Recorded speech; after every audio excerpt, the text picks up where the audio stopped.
আজকে আমি বিয়ের বাড়িতে লাগে যে কুলো সেটা তৈরি করব, মানে ড্রয়িং করব কুলোর ওপর। থাকুন সাথে। পুরো কুলোটাকে আমি হোয়াইট ফেভিক্রিল কালার দিয়ে করে নিচ্ছি।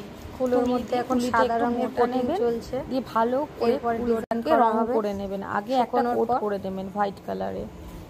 দেখতেই পাচ্ছেন আমার প্রায় একটা শিশি রং লেগে গেছে 20 ml। এখানে আমার বর আর বউটা কমপ্লিট হয়ে গেছে। বরটা এখনো আঁকছি, বরের পাঞ্জাবিটা করছি। দেখতেই পাচ্ছেন লাল কালার দিয়ে আমি পাঞ্জাবি করেছি আর কলকা করছি হোয়াইট কালার দিয়ে। কলকা করার জন্য একটু সরু তুলি নেবেন, যেরকম চোখ কলকা এগুলো করার জন্য একটু সরু তুলি নেবেন।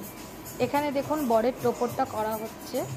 হোয়াইট দিয়ে আগে টোপরটা এঁকে নিয়েছি, তারপরে এখন রেড দিয়ে বুটি বুটি করে কলকা করছি।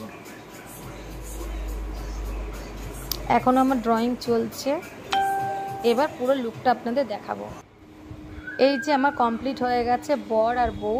শুভ, দেখুন কত সুন্দর লাগছে। এরকম সহজ পদ্ধতিতে আপনারাও বাড়িতে তৈরি করে নিতে পারবেন।